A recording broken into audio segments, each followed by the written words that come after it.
중국이 어떻게 변해가는 과정에서 홍루몽이 과연 무엇인가라고 하는 것을 그냥 순수하게 홍루몽 한 가지만 얘기하기보다는 홍루몽이 혁명의 시대에 중국이 계속 혁명의 시대를 이어오고 있죠. 말하자면은 르네상스의 시대라고 할 수 있는 명말 청초의 문예 부흥 시기, 그것이 지나고 나서 이제 홍루몽이 나오는데, 그 다음에 아편 전쟁 이후부터 중국이 계속 몰락을 하게 되고 드디어 그 모든 것을 과거를 다시 한번 보자라고 하는 입장에서 나타나는 5.54 문학운동이 있습니다. 신해혁명이 끝났죠. 그 5.54 문학운동, 그 다음에 다시 또 민국이 끝나고 신중국 이후에 문화대혁명까지 계속 변혁을 거치면서 홍루몽을 사람들은 어떻게 대하고 있었나 하는 쪽에서 몇 가지 조금 문제가 될 만한 것을 간단하게 언급을 하게 되겠습니다. 청나라 말기에 아주 석학대사라고 말하는 왕과웨이가 있습니다. 왕국유인데요. 경악의 대사이기도 하고, 그럼에도 불구하고 문학에서 송나라 사 연구를 하셨고, 또 원나라 희곡을 연구하고, 그리고 바로 또 한 가지는 홍루몽 평론이라고 하는 홍루몽 연구 문장을 하나 썼습니다. 그러한 것이 계기가 돼서 말하자면 홍루몽을 다시 보는, 지식인들이 홍루몽을 보기 시작한 거죠.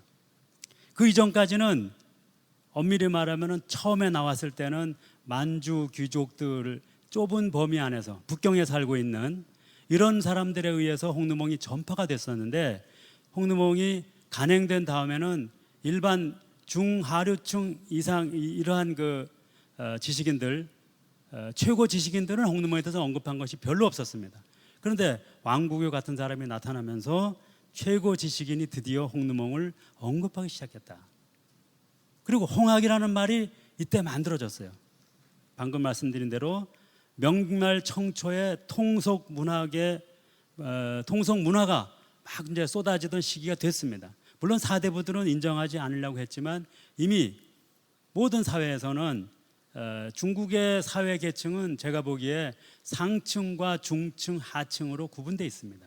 그런데 중하류층의 인구가 너무나 많기 때문에 이미 송나라 때부터 소설을 판각해서 팔고 소설 이야기하는 것으로 돈을 버는 설서라고 하는 행위를 가지고 돈을 버는 행위, 즉 상업행위가 이루어진 거죠. 이렇게 되니까 명나라 말기에 왔을 때는 소설 출판이 서로 경쟁적으로 이루어졌습니다. 아마 이것 때문에 4대 기서가 형성이 되고, 또 4대 기서 중에서 금병매의 깊은 영향으로 홍루몽이 나왔다고 볼 수가 있습니다. 그런데 금병매와 전혀 다른 품격을 지닌 홍루몽, 이렇게 만들어냈다고 볼 수가 있죠. 그 다음에 이제 5.54 문학운동에서 백화문화운동이 일어나면서 홍루몽이 드디어 주목을 받기 시작했다, 이렇게 볼 수가 있습니다. 이 최원배라는 분은 절강성 소흥 분인데, 소흥 사람인데 북경대에서 총장을 지내고 있으면서 신청년 잡지를 적극 후원했습니다. 그래서 신청년은 그 당시 원래 상해에 있다가 이제 북경으로 옮겨왔는데요. 1911년 신해혁명이 일어나고 12년에 중화민국이 시작이 됐죠. 1월 1일부터. 그럼에도 불구하고 세상은 금방 바뀌지 않았던 것이죠. 이 세상의 문화를 바뀌기 시작한 것은 바로 1917년에 호적에 의해서 그 백화문화운동을 시작하면서부터 나타나기 시작했는데, 그것이 바로 이 신청년이라는 잡지를 통해서 나오기 시작했습니다. 그래서 이제 이어지는 것이 호적의 백화문화운동과 홍루몽 고증이라고 하는 관계가 됩니다. 누군가가 물었겠죠. 홍루몽을 누가 지었습니까? 거기서 판본이 뭐가 있습니까? 그것에 대한 대답을 할 수 있는 사람이 아무도 없었던 거예요. 그래서 안 되겠다. 호적이 드디어 고증을 시작했습니다. 그래서 고증을 시작해서 나온 것이 홍루몽 고증입니다. 홍루몽 고증은 사실 홍루몽 연구사에서 신홍학의 시대를 만들어냈습니다. 그래서 우리가 청나라 때의 홍학을 구홍학이라고 부르고 한 150년가량 됩니다. 그리고 신홍학은 1921년부터 계산하면 거의 100년 가까이 됐습니다. 어쨌든 이러한 것이 홍루몽에 대한 연구와 관심을 완전히 중층의 문인 세계에서 완전히 상위층, 중국의 미래를 받아보는, 또는 중국의 장래와 중국의 전통을 동시에 생각하는 최고 지식인들이 홍두몽에 직접 관심을 갖게 되는 계기가 됐다. 이렇게 말씀을 드릴 수가 있습니다. 제가 홍두몽에서 보는 키워드 하나가 뭐냐 하면은 홍두몽 이전에 여성을 바라보는 시각, 그것이 홍두몽부터는 여성을 바라보는 시각을 바꿨다는 겁니다.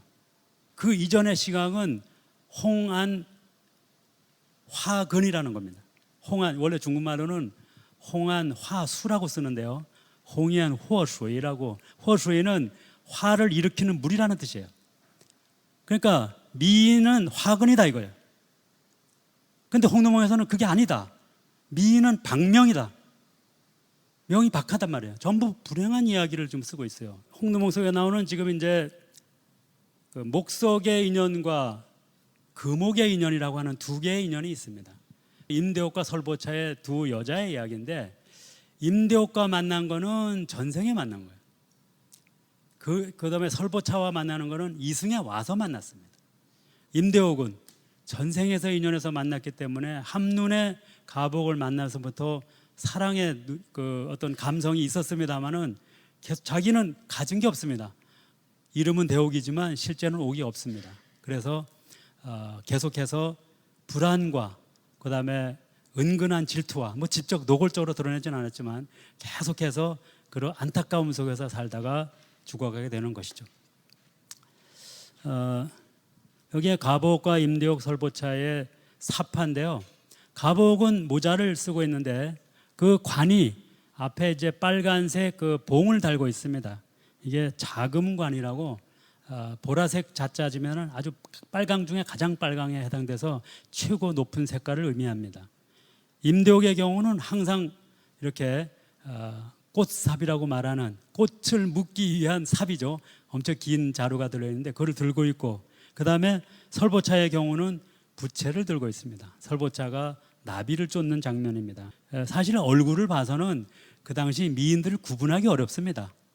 그러니까 결국은 그 사람들이 손에 들고 있는 물건 또는 입고 있는 옷의 형태를 이야기 속에서 끌어와 가지고 만들어냈다고 볼 수가 있습니다.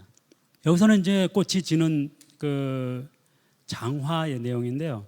꽃이 지면 청춘이 이제 사라진다는 개념이죠. 자, 꽃잎 지든 사라지는 청춘이라고 하는 개념을 바로 임대옥이 갖고 있습니다. 임대옥은 청춘의 소실을 감지하는 거죠. 사실 저희가 일반적으로 생각하면은 봄날에 그렇게 상심한다는 것이 이해가 안 되는 거죠. 원래 여성은 봄의 계절을 봄은 어떤 계절입니까? 만물이 소생하는 계절이고 사랑을 나눌 수 있는 것이고, 꽃 핀 다음에 꽃이 져야지 그 다음에 열매가 맺는 거죠. 근데 열매를 생각하지 않습니다. 꽃 지는 것 자체를 자기가 죽음의 생각으로 이어가는 거죠. 그래서 장화사는 한번 다 같이 한번 감상을 한번 해보시라고 제가 짧게 인용을 했는데요. 꽃잎 묻는 나를 보고 남들은 비웃지만 훗날 내가 죽고 나면 묻어줄 리 누구인가.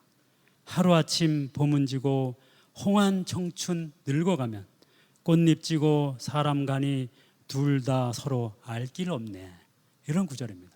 어쨌든 이러한 내용을 홍두몽에서는 미인 박명의 개념으로 바꾸고 있다.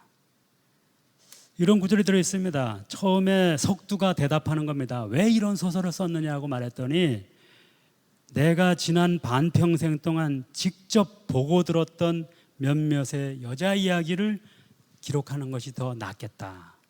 일부러 제자가인 소설처럼 억지로 어디서 끌어와 가지고 비현실적인 얘기를 쓰는 것이 아니라 아주 현실적인 아주 세밀한 내용을 직접 기록하겠다라고 하는 뜻으로 쓴 것입니다. 겸손하게 표현하기 위해서 심심풀이로 근심과 걱정을 없애는 심심풀이로도 족하다라고 말을 했지만, 실제로 그 속에 들어있는 의미는 오늘날 홍두몽을 연구하는 사람들이 철학적으로, 역사적으로, 아주 문화적으로 다양한 방면에서 연구할 수 있도록 만들어 놓고 있는 것이죠. 근현대 시각을 간단히 살펴보겠습니다. 정치 사건으로 홍두몽이 변질이 되는 것은 사실은 모택동이 홍두몽을 좋아하기 때문입니다. 1949년에 신중국이 됐잖아요. 그럼 신중국은 어떻게 됩니까? 완전히 새로운 사회주의 입장에서 교육을 시키는 거죠. 산동대학의 젊은 대학생 2명이 홍능봉 연구라고 하는 유평백, 그 당시 북경대학 교수입니다. 50대 최고의 권위를 가진 이 양반의 논문을 열렬하게 비판합니다. 어떻게 비판하냐? 부르주아 계급의 유신론적 관점을 아직도 떨쳐버리지 못하고 신중국 이 시기에서 그런 고리타분한 연구를 하고 있다. 홍능봉을 연구한다는 고리타분한 게 아니라 홍능봉을 바라보는 시각을 그렇게 보면 안 된다. 반봉건적으로 보여야 된다고. 이렇게 하는 것인데, 이 논문이 인민일보에 투고했는데 당연히 이건 말도 안 되는 논문이라고 그냥 제꼈습니다. 그런데 그것을 누가 봤냐 하면은 강청 쪽에서 알게 됐습니다. 강청이 모택동한테 권유하고 모택동이 바로 편지를 써서 인민일보 편집장한테 이러한 젊은 사람들의 새로운 시각들을 높이 평가할 줄 알아야 된다라고 홍능봉에 관한 발언을 했습니다. 그 이후에 전국에서 홍능봉 비판 운동이 일어나게 된 것이죠. 자, 그 이후에 한 10여 년 지나서 문화대혁명도 엄밀히 말하면 그 연속선상이라고 볼 수가 있죠. 문화대혁명에 모든 것이 파괴가 됐지만 사실은 고전을 보지도 못하게 했습니다. 근데 유일하게 홍능봉은 볼 수 있도록 허락을 했습니다. 다만 홍능봉을 반봉건적인 가복을 혁명가라고 분석하라고 이렇게 입장에서 관방 주도의 홍학이 이루어졌다라고 말할 수가 있죠. 사실 현대에 와서는 홍능봉이 21세기에는 문화의 아이콘으로 만들어져서 시진핑이 현재 지금 중국 주석이 중국몽이라고 하는 이 아이디어를 내세워서 적극적으로 홍보하고 있는데요. 이것도 제 생각에는 홍능봉에서 아이디어를 가지고 왔다라고 볼 수 있습니다. 왜냐하면 1982년에 지금 그 하북성 석가장시에 있는 정정현이라는 곳에서 당서기를 했었는데, 그때 홍능봉 드라마를 만들기 위해서 무대를 유치할 때가 됐습니다. 그래서 바로 이 영국부인데요, 가복이 살고 있던 영국부를 무대를 만들어서 그 다음에 그야말로 드라마를 아주 센세이션을 일으키고, 그 뒤에 이곳이 말하자면 지방 관광의 명소로 발달하게 된 거죠. 주석이 된 다음에도 프랑스 방문할 때 홍능봉 번역가를 찾아가 가지고 인사를 하고, 또 미국에 가서 연설할 때도 홍능봉 책을 기증하는 이런 일을 하게 됐습니다. 홍능봉에 대해서 아무리 여러 가지 설이 있다 하더라도 결국 홍능봉은 홍능봉이다, 문학 작품으로 보는 것이 좋겠다라고 하는 것입니다. 홍능봉은 실제로 시적인 소설이에요.